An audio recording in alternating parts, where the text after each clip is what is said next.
This is Hidden Killers Week in Review. A look back at the most prolific stories of the week.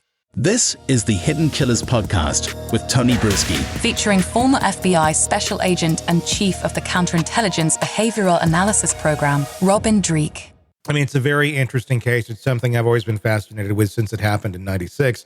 And it gets a lot of attention because people want to talk about it. It's well-known individuals, and it was, a very big impact on the music world and society at the time. But Diddy's under investigation, and there's a grand jury convened into the sex trafficking allegations against him.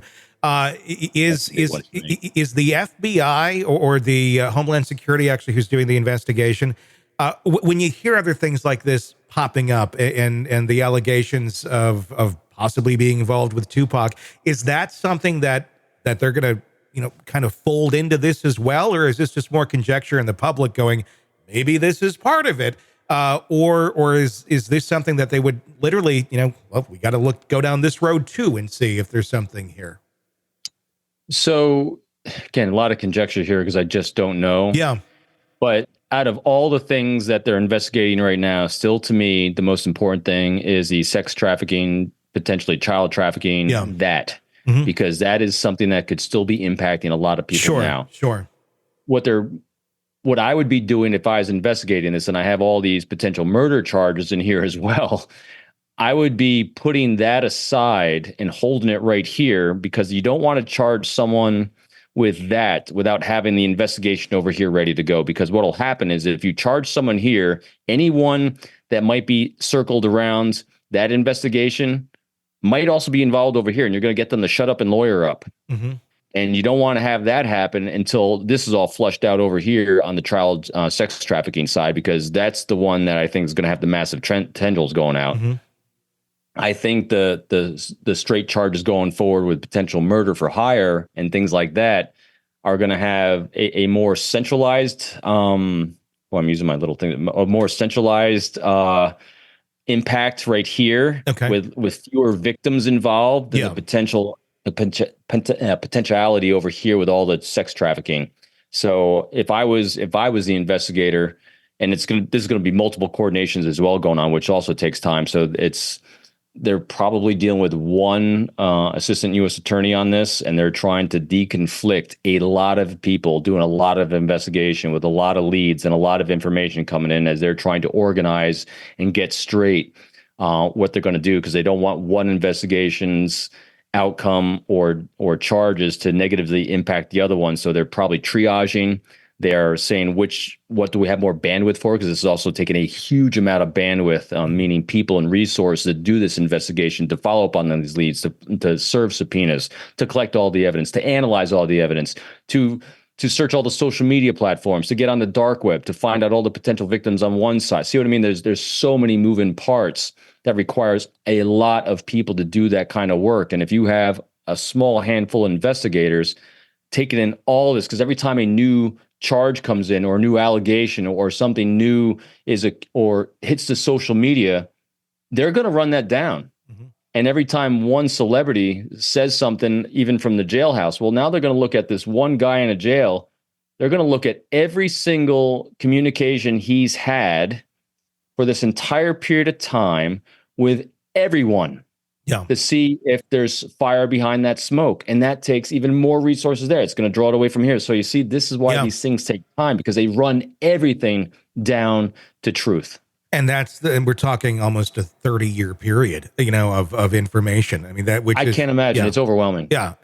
How does the Department of Homeland Security, and also when you're calling in witnesses and such with the grand jury investigation that's been impaneled here, how do they secure the safety of some of these witnesses? Because we know, I mean, if we're to believe some of these things, and even some of the claims that Diddy has said himself of having people killed, of that being, I mean, an imminent threat to if someone's going to, snitch or talk about their knowledge of what he may or may not have been involved in, that's got to be a scary prospect for a lot of people, because, he's still out there, he's free. He's still got a lot of money and probably a lot of connections. I'd imagine there's a lot of influence and pressure that, don't go and talk if you want to be okay or your family to be okay. How do they basically ensure the security of people that they want to get information from? in a case like this, if in fact, that could be going on? That's a great question too. So Homeland Security, I'm not quite sure, because their investigative arm and them conducting investigation cases is relatively new. They didn't exist when I went in the bureau. So let's just assume it's an FBI only case, and because it's all federal law enforcement regardless. Yeah. That's a rough question, because to start involving witness protection, you're going to start involving the Federal Marshal Service. Mm-hmm. And they have limited resources and a limited ability to do this. And so these are really high level cases. So in order to totally protect someone, and you're going to have to do relocation, you're going to have to do the whole fake name thing, you're going to have to do the witness protection program if they're going to be that high, and they think and they can assess the threat against them physically is that high.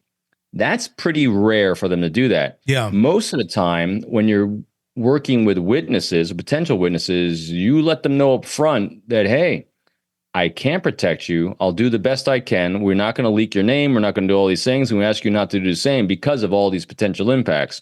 If that doesn't scare the witness away, you might be okay. That's also why this is also a challenging case, because the fear factor of this blowback, the fear factor of leakage, the fear factor of how they could, this is why it hasn't happened before. Mm-hmm. This is why his entire network hasn't dimed him out before. This is why people are starting to feel empowered now, because there's safety that we feel psychologically in groups, groupthink.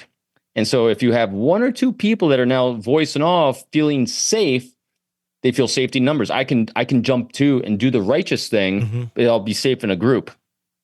Reality-wise, are they safe in a group? Yes-ish. Mm-hmm. Only because now that there's more attention on them, there's more eyes looking at them. If anything happens to them, they're automatically going to be looking at that guy because he probably took him out. So, But before that happened, before there's a group thing going on for safety, an individual coming forward, there's a lot of fear factor going on. So there's a long answer, I know, for saying probably not a lot of real things they're going to be doing for them to protect them, mm-hmm. except anonymity. And that's what we're really good at is not leaking stuff. I mean, these cases become extremely close held. I mean, I worked side by side with people doing high level investigations that I had no idea what they were doing. I mean, here's a great example from the espionage side. Mm-hmm. If anyone's ever remembered the case of what's called ghost stories, the 10 Russian illegals, mm-hmm. these are the ones that the Russians had embedded in the country. That was the Anna Chapman, the one that was in DC. And these are the Russian illegal families that were here infiltrating. I sat in the unit, and one of my great friends worked that case from headquarters. I was on the behavioral team. I strategized the behavioral interview of one of the families. I had no idea who the other ones were. I had no idea who was even on. I wasn't even read into that case, even though I was on the headquarters unit doing that investigation for a good while. Mm-hmm. Because those things at that kind of level, when lives are on the line, they become extremely, really well and close held. So the likelihood in this case, same thing. Yeah, it's can a witness that they really want to talk to, can they decline in something like this? So with a grand jury, they can say, I don't want nothing. Can they be forced or compelled to testify if they really have some information? So again, I'm not super familiar with grand juries. I didn't deal with grand juries a lot, but if they're subpoenaed, yes, they're compelled to do so. But protection of them, boy, that gets really sticky, doesn't it? That's got to get scary, especially in something like this. But I see the strength in numbers, and that's why we've been hearing more and more and more. I'm wondering if an arrest is made, if he is ever charged, what kind of a dam breaking effect that's going to be of many more people coming forward because they feel more secure with him being behind bars. So an interesting thing too that really made me think here. I didn't deal with them a lot, but I've been dealing with it a lot just because I know that they've been deployed on the Trump shooting. Yeah. And that is victim assistance programs. So all law enforcement agencies, at least most, and definitely the Bureau at federal level, has victim assistance programs. And what those victim assistance programs are is people that have been victimized or part of this process, they are given a lot of resources. They're kind of hand walk through the entire process to give them that feel of safety and security.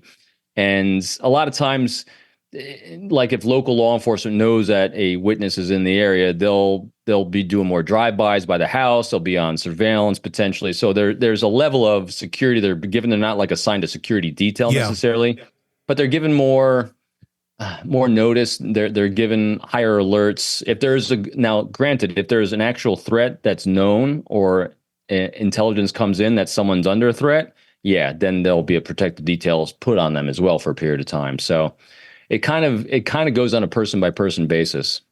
Want more of the podcast without the ads? Then hit subscribe to the True Crime Today Premium Plus channel on Apple Podcasts. Try it now for 3 days, absolutely free. You'll get access to all of our extended advance ad-free episodes instantly. So you can binge without the break. True Crime Today Premium Plus. Search and subscribe now on Apple Podcasts.